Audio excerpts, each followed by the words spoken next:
Сәлем қыздар, мен есімім Дана Мырзакулова. Сіздермен бүгін жеңіл тамақ түрін жасайтын боламыз. Каналға тіркеліп, лайк басып, достарыңызға таратыңыздар. Ал сонымен біз бастаймыз. Ол үшін бізге тауық еті, кәдімгі ет болса да болады, бірақ мен өзім тауықтың етін жақсы көремін. Картошка, және де міндетті түрде пияз, томат пастасы, капуста, және де су, сонымен қатар пияз және де болгар бұрыштарымыз, және де тұзымыз қажет. Пияз деппін ғой, сәбіз. Ал сонымен бастаймыз. Бұның барлығын қазір қазанға, бұл ең жеңіл рецепт деп айтсам болады, себебі барлығын қазанға саласыздар, просто бұқтырасыздар болды. Томат пастасын әдеттегідей мен айтқаным бойынша 2-3 ас қасық осылай қосамын, және де оған су қосамын. Сол кезде тамаққа ерекше дәм береді. Су обычно комнаталық температура болай береді. Қатты мұздай, ыстық деген ондай разницасы жоқ. Міне, дайындап алдым. Енді бізге сәбізіміз керек. Өздеріңіз қалағандарыңыз бойынша турайсыздар. Қазір барлығын бірге салатын боламыз. Мен жіңішке етіп турайым, себебі үйдегілер үлкен етіп турасам жемей қояды. Осыны одан кейін болгар бұрыштарын тураймын.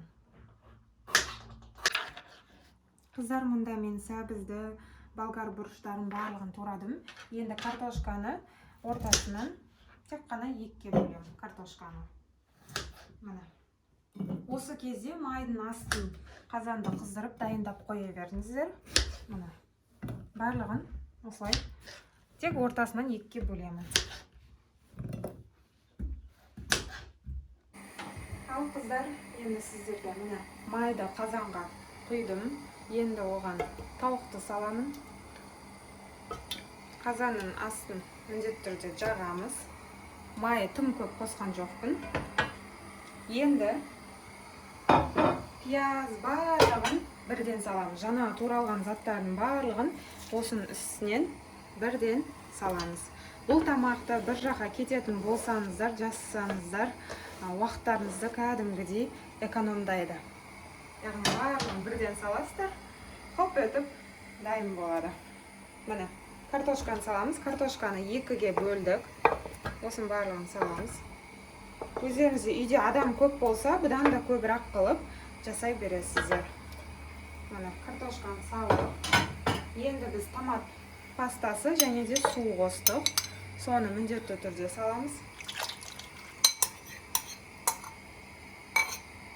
Одан кейін тұз саламыз. Және де капусталарды салатын боламыз. Капустаны алып, бұлай салып шығамыз. Қазанның астын бастапқы кезде қаттырақ қоясыздар, одан кейін жайлатасыздар. Капустаны осылай қосып шығамыз. Как дублама ретінде де жүреді бұл. Просто мен тауық етімен жасап жатырмын. Чеснок қоссаңыздар да болады, өздеріңіздің қалауларыңыз бойынша. Енді осыған қыздар, дәл осылайынан қалдырып бетін жаппайсыздар. Міндетті түрде бір тарелканы аласыздар да, осыны қатты тығыз етіп, бұлай жауасыздар. Одан кейін барып, біз қақпағымызды жауатын боламыз. Дәл осылай 30-40 минуттай тұрады.